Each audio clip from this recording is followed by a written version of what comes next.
I am doing, let me scoot back here. I'm doing this video for Roberta Klein, and I know that she asked me a question on this a while ago, but I'm just now getting to do the video on it, and it's why bread is bad for you.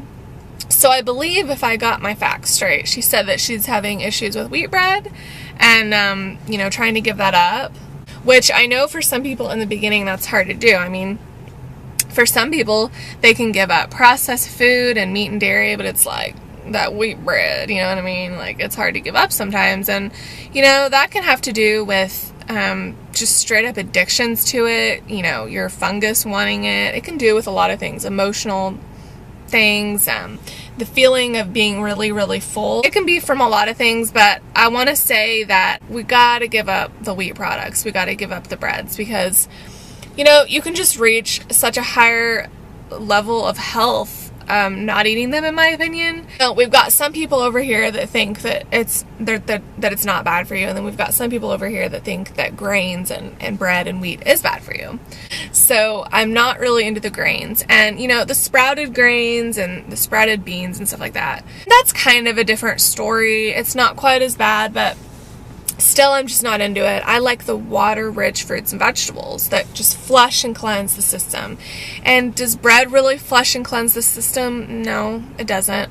For some people that say, well, bread has tons of nutrients. Well, I like to say the old saying, just because a food has nutrients doesn't mean it's good for you. So we can say that meat has nutrients, but does that mean that it's not acidic, toxic, and lethal, pretty much, to the body?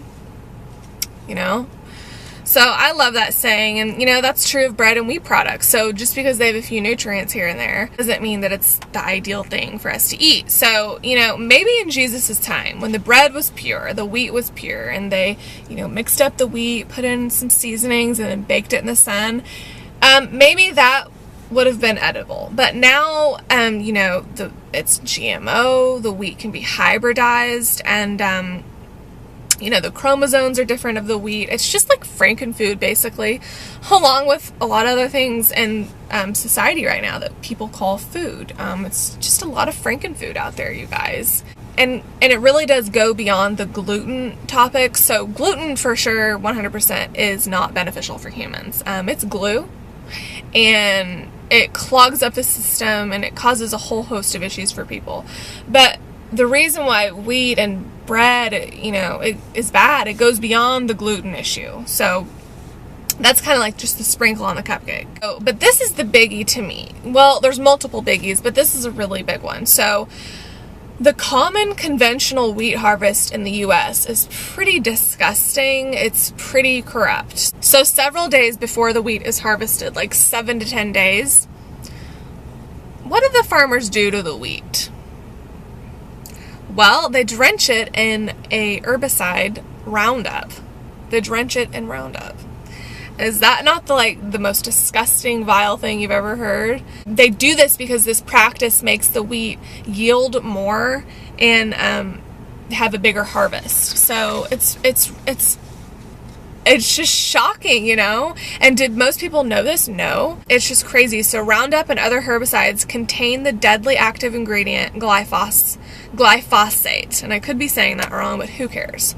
Glyphosate. So according to the USDA, 99% of durum wheat, 97% of spring wheat, and 61% of winter wheat is treated with herbicides. This is not just a US issue. This practice is done in the UK and other European countries. But some European countries are awakening to this, like the Netherlands, and because the Netherlands banned it, and France is soon to follow it, probably. I have realized that the European countries and like the UK, they ban, not everything, but they ban a lot of stuff that the US doesn't. So the US has got some issues, and it all comes down to the money and the profit. But so, you know, this practice may save the farmer money and increase profits, but it's killing our health and, you know, to whoever ingests the wheat. So glyphosate ruins our friendly gut bacteria, and that is the reason why bread eating is not not beneficial. Also, aside from the herbicide, the chromosome of the wheat is just totally different these days, and it ruins gut bacteria. It also contributes to leaky gut syndrome, and it leads to other autoimmune diseases. It's really funny that the medical community, they call just about everything an autoimmune disease, and it's really quite funny. It all comes down to toxicity, acidity, and just the body being overburdened. The glyphosate also causes obesity, diabetes, infertility, cancer, MS. I mean, it's just crazy. And people are eating wheat products like it ain't no thing. I mean, they're eating them all the time, out at restaurants, at their home, just everywhere. And do people think about this stuff? No.